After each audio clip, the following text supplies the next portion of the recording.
ఒకప్పుడు ఒక ప్రశాంతమైన గ్రామంలో ఒక పెద్ద చెట్టు ఉండేది. అయితే అది ఎలాంటి పండ్లు ఇచ్చేది కాదు. గ్రామస్తులు ఇతర చెట్ల నుండి రకరకాల పండ్లు మరియు పువ్వులు కోయడాన్ని అది చూసేది. నేను పండ్లు లేదా పువ్వులు ఇవ్వలేను, బహుశా నా నుండి ఎవరికి ఎటువంటి ఉపయోగం లేదు అని చెట్టు బాధపడుతూ ఉండేది. ఒకరోజు రంగురంగుల పక్షుల సమూహం ఎగిరి వచ్చి తమ గూళ్ళను నిర్మించుకోవడానికి స్థలం ఎదుగుతూ ఉన్నాయి. అవి పండ్లు ఇవ్వని చెట్టును చూసి దాని బలమైన కొమ్మలు గూళ్ళు కట్టడానికి సరైనవని భావించాయి. చెట్టు చాలా సంతోషించింది, ఎందుకంటే ఇప్పుడు తనకు కొత్త స్నేహితుల మధురమైన పాటలు వినిపించాయి.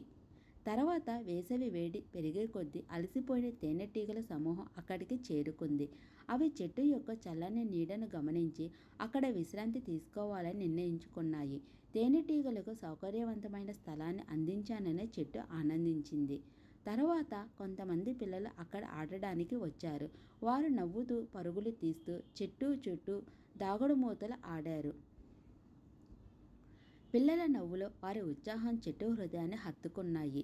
అయితే సమయం గడిచే కొద్దీ చెట్టు ఒక ముఖ్యమైన విషయం తెలుసుకుంది. అది పండ్లు ఇవ్వలేకపోయినప్పటికీ తనదైన ఓ ప్రయోజనం ఉంది. అది పక్షులకు నివాసంగా, తేనెటీగలకు విశ్రాంతి స్థలంగా, పిల్లలకు ఆడుకునే ప్రదేశంగా మారింది. అందరికీ ఆశ్రయం, సౌకర్యం, ఆనందం అందించడం కూడా పండ్లు ఇచ్చినంత విలువైనదని చెట్టు అర్థం చేసుకుంది. ఇతరులకు సహాయం చేయడం ద్వారా నిజమైన ఆనందం వస్తుంది. ఆశ్రయం, నీడ మరియు ఆనందాన్ని అందించడం పట్ల పండ్లు ఇచ్చినంత విలువైనదని చెట్టు గ్రహించింది. మన విలువలను మనం ఉత్పత్తి చేసే వాటి ద్వారా కాదు, మనం చూపించే ప్రేమ, దయ మరియు మద్దతు ద్వారా నిర్ణయించబడుతుంది. ప్రతి ఒక్కరికి ఒక ప్రత్యేకమైన ప్రయోజనం ఉంటుంది. అది వెంటనే కనిపించకపోవచ్చు, కానీ ఇతరులకు సంతోషం మరియు సౌకర్యాన్ని అందించడం ద్వారా చెట్టు తన అసలైన విలువను తెలుసుకుంది.